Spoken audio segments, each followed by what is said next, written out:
Namaste guys, Ashish here for Namaste Tech, and what you're looking at is the Lava Z10.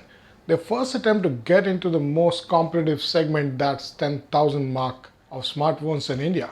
Now while the company has tried hard to give right things to the phone, right from design to a lot of perspective, battery and all, but there are clear hits and misses. In this video, we are taking a look if this phone is actually worth buying. Starting with build, design and display. Now similar to Z25, you get a metal build quality, but I would say it's semi-metal because the rear is plastic. This actually comes out, if you have seen our first impression video, this actually comes out. So it's only a semi-metallic build with speakers in the rear. You have got camera, you have got flash here, then you have metal buttons. Nothing here because SIM goes inside it. Now one advantage of having this phone is you get dual SIM experience, like a true dual SIM experience instead of hybrid SIM slot. So you're going to see here you have got two SIM slots, one micro SD card support. So this is a perfect phone for those who want to have both of these. Sadly the Z25 doesn't have it. One thing Lava did correctly was give the same treatment when it comes to ergonomics and curves. You can see the phone is pretty curvy. It actually feels good in hand when you want to use it for calls or whatever purpose you have. You get the real experience. Also in the front you have got a 2.5D glass, which means swiping experience is just super awesome.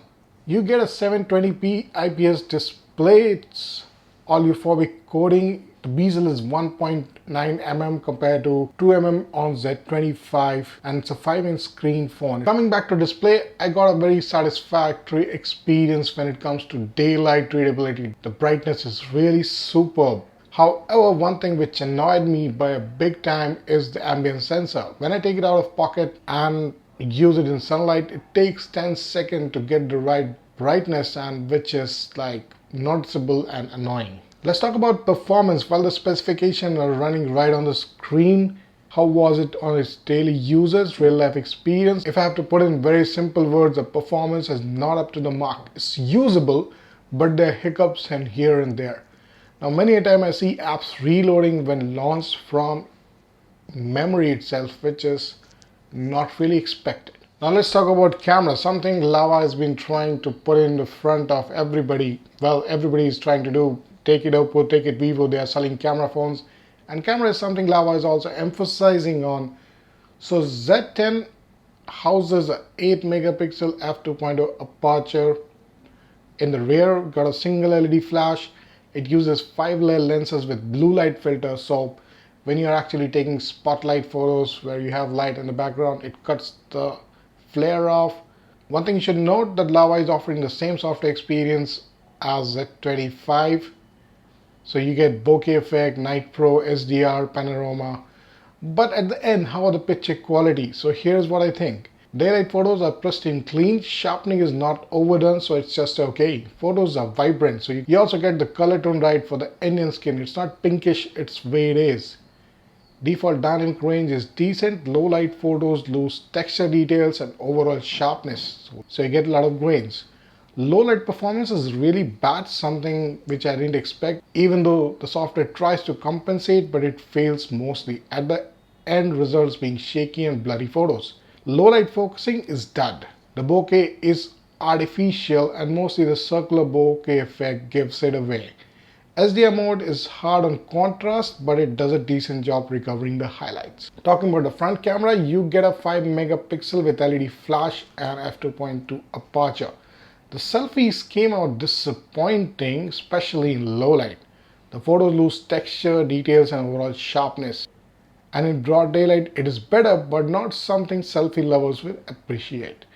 Talking about spotlight, so you have got a flash here in the front, you have got a flash in the rear as well, and you can actually use them as spotlight. So when taking a selfie you get an extra light. Well, it helps a little, but it's not up to the mark. It's mostly because the camera sensor is not really helping here. Let's talk about software here. The phone is running on Android 6.0, comes with Star OS 3.3, which is Lava's own OS now. Now the first thing I really didn't like was Android 6.0, but one thing which I really like, that The skin or the theme or whatever you call it, which is built on Android 6.0, really didn't slow the performance down. I mean, it's slow based on the performance, basically the processor, but overall the performance is not slow because of the skin it comes with. There's no unnecessary animation, there's no unnecessary jargon done.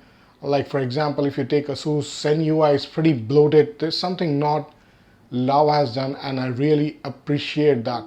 One of the UI implementation which I didn't like is the implementation of the third button, which on a long press shows multitasking, which is by default now, and this is kind of old school. So usually when you press this, you get a menu option for apps or whatever you load, and this is something that Lava should fix. Now, since we talked about performance and software, let's talk about gaming. So Asphalt 8 Airborne didn't run really well, so high-end gaming is not really recommended. There lags, frame drops, transition between car crashing videos and zoom back is noticeable. The phone carries 2650 mAh of battery, which is screwed tight in the phone, which I showed you in the start. So it lasted for 16 hours on regular usage with music, calls, casual gaming, and a couple of pictures and so on. Yeah, I did talk a lot on the phone, so yes, the audio performance or in-call audio is pretty smooth, but again, the speaker performance was bad. Like, I didn't really like listening to music in this, and even calls on speaker didn't really perform well. Now, one of the things the phone misses by a big time is a fingerprint sensor. Usually you get a fingerprint sensor at this price and the phone doesn't have it. Lava has put it only on the Z25. I really don't get any reason why this phone doesn't come with a fingerprint sensor when the competition actually offers fingerprint sensor at this price. Even though Lava wants to sell it in offline market, they also have fingerprint sensor, and it makes sense. So at the end, do we actually recommend this phone? It's hard to recommend this phone, to be very honest. I mean, like, their performance issues, then your camera is not up to the mark. It's basically all about pricing. If they would have kept the pricing, let's say around 7,000 something, I'd have gone and recommended this phone. But this price is around like 10K. And recently launched Redmi 4A performed really well, which is much lower price than this. So yep, you can't ignore this. So that's the recommendation from our side, and that's the Z10 review. Let us know your questions in the comments. Do subscribe to our channel. We're coming with a lot of other videos.